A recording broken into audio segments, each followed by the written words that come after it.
As long as you can keep this a secret, you can continue to be human. Well, ladies and gentlemen, good morning. Thank you so much for the chance that given to me. Now, I'm Meivina Ayu. I want to tell you a story entitled Sangi The Hunter. Have you ever seen this story before? Okay, let me tell you the story. Please listen to me carefully. Once upon a time, in central Kalimantan, there lived a tough hunter named Sangi. He was very skilled at blowing up game. His blowpipes always hit the target. Every time he hunted, he always managed to bring home a lot of game. Sangi lived in the Meivina River area, a tributary of the River. He lived with his family and relatives. They lived by farming in the fields and hunting. Their fields were often moved. In addition, they also looked for food from plants found in the interior forest. One day, Sangi went hunting as usual, but that day he was very upset. From morning to evening, he had not caught a single game. Because it was getting dark, he intended to go home. On his way home, Sangi saw that the water on the riverbank was very murky. It looks like a wild boar had just passed by the riverbank. Sangi said to himself, because he was curious. Sangi then checked the boar footprints on the ground. It turned out that Sangi's guess was right. He saw the boar footprints on the ground leading to the river. With great hope, Sangi followed the animal's tracks. Not far from the river, he found the wild boar he was looking for. But unfortunately, part of the boar body was already in the mouth of a dragon. The sight was very scary and frightened Sangi. He could not scream. Slowly, he got up from where he was standing and hid in a place not far from the dragon. From behind his hiding place, Sangi watched the dragon try to swallow the wild boar. Until the dragon had tried repeatedly, his efforts always failed. Because he was annoyed, the dragon finally gave up. With anger, he turned his fangs towards Sangi, who had been watching him. Knowing this, Sangi was pretty afraid. His body was shaking. Oh no! The dragons apparently knows wrong here. Don't tell me. The dragons want to eat me. Sangi matured anxiously. Just as the words left Sangi's mouth, in the blink of an eye, the dragon's shadow disappeared and transformed into a handsome young man. Sangi was very surprised. His fear turned into amazement. Suddenly, the handsome young man approached Sangi and grabbed his arm.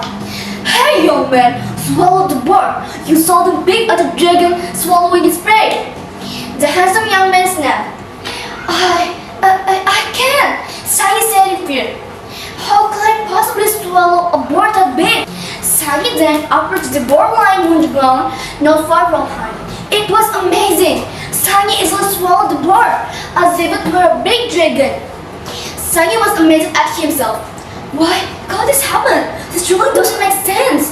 Sangi said to himself, because you figured out the dragon swallowing his prey, you were become a dragon instead.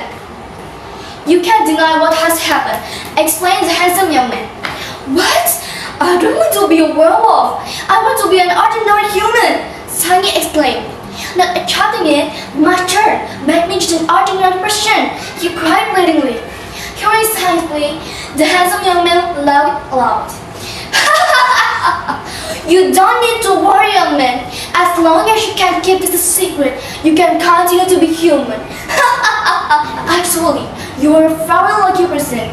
That way, you will stay young forever. Many people want to stay young, but they can't. Whereas, you can easily get it. You must not touch this to anyone. If you follow it, your form will transform into a dragon. You understand? Since then, Sangi has continued to keep his secret from being known by other people, including his closest family and relatives. That way, he remained cheerful until he was 150. Every day, they continued to ask Sangi about his secret. Due to constant pressure, Sangi finally revealed the secret he had been hiding for a long time. In this way, Sangi had followed the prohibition which he thought was easy. As a result, his body began to change into that of a dragon. The skin of both legs slowly changed into thick scales. and finally turned into a big and long dragon. Realizing this, Sangi then blamed all his descendants who kept pressuring him until he revealed his secret. This is what made Sangi very angry and furious. "You are ending evil! You will all die!" Sangi shouted angrily. After that, Sangi ran here and there angrily. His whole body felt hot. Finally, his body transformed into a dragon. Before throwing himself into the river, he took out an heirloom that he had kept in a Chinese jar for a long time. When he arrived at the Kahayan River, he immediately captured the jewelry and gold pieces, exclaiming, "Anyone who dares to pan for gold in this river best will die. The gold will be the sacrifice of his death." After that, Sangi, who had transformed into a dragon, threw himself in the river. Since then, he has become the guardian of the Kahayan River. The tributary of the Kahayan River was later also called the Sangi River. Many of Sangi's descendants who questioned his secret died after that. Well, what's the first story that we learn? Don't break a promise that someone gives to you or you will be in distractions. Well, ladies and gentlemen, this is all of the story. Thank you very much for your attention and have a good day.